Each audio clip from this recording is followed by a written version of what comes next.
Nag-umpisa na ang Lakers sa free agency ngayong araw mismo. Naka-schedule yung mga yan para sa meeting dito kay Jalen Duren sa Piston. Possible din kay Walker Kessler sa Utah Jazz. Katulad ng inaasahan kasi, ito talaga yung unang galaw ng Lakers.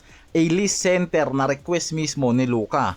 Malamang sa malamang after nyan, Elite 3 and D-guard naman ang hahabulin nila. Walang ibang no choice kung hindi sumugal ang Lakers ngayon dahil yan mismo yung kailangan ni Luka. Kaya mas focus sila ngayon sa free agent at open market bago galawin yung mga free agent mismo nila.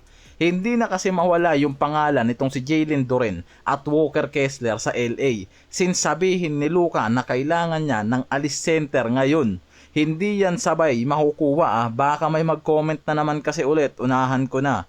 May Peyton Watson at Tari Eason pa na mga Elite 3 and D-guard na nasa radar ngayon ng Lakers sa free agency at market. Pero ang focus talaga muna nila ngayon, masolusyonan yung elite center na kailangan Based kasi sa mga analyst, walang balak si Pelinka ngayon na magbigay ng malaking value asset para sa center na target nila. Kaya ang pinaka-option ng Lakers ngayon, nasa restricted free agency lang, sign and trade o direct trade at iba pang alternative na galaw para makatipid sila sa salary cap Gusto niyang makakuha ng A-list center na kailangan ni Luka nang hindi sinisira ang depth at roster nila.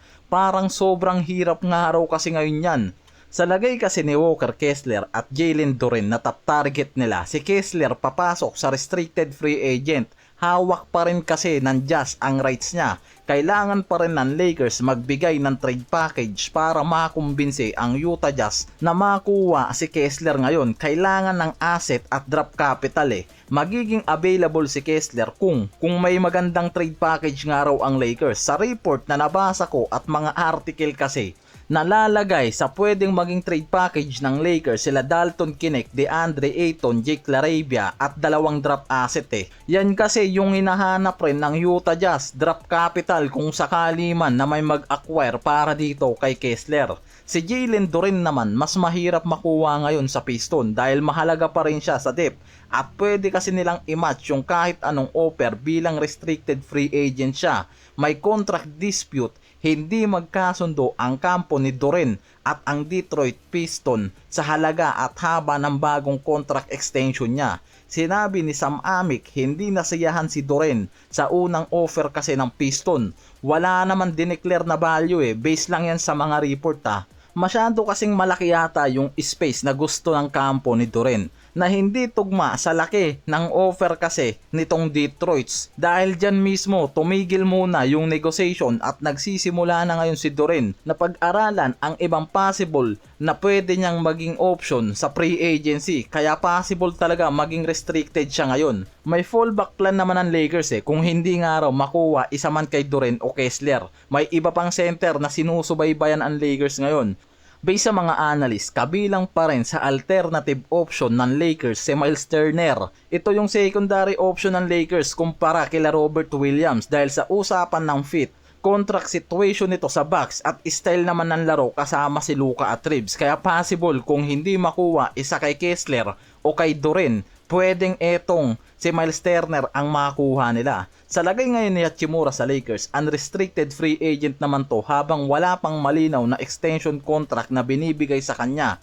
Pwede na rin yan pumirma sa kahit anong team na may magandang offer sa free agency. Nagiging option na lang kasi siya kung magkakaroon man ng free cap space ang Lakers after makakuha ng elite center at 3 and D guard Saka palang magdedesisyon yung mga to sa lagay niya. Kaya walang kasiguraduhan Kapag ni-renounce ng Lakers ang bird rights ni Rui ngayon, mangyayari yung dalawang bagay. Mawawala yung malaking cap hold nila dito kay Rui. Magkakaroon ang Lakers ng mas maraming salary cap space para pumirma ng ibang free agent o gumawa ng iba pang roster moves. Kapalit naman yan, mawawala sa kanila yung special rights nila para dito kay Rui. At lalong hindi nila mahihigitan yung salary cap para papirmahin siya ulit. Lalong papasok yan sa unrestricted free agent. Lalong lalakas yung pagkakataon niya na humanap ng ibang team na may mas magandang offer sheet. Sinabi mismo nila Mark Stein, Jake Fisher, kabilang ang San Antonio Spurs kasi na nag-aantay ngayon sa magiging desisyon o kung magiging available man itong si Hachimura sa free agency.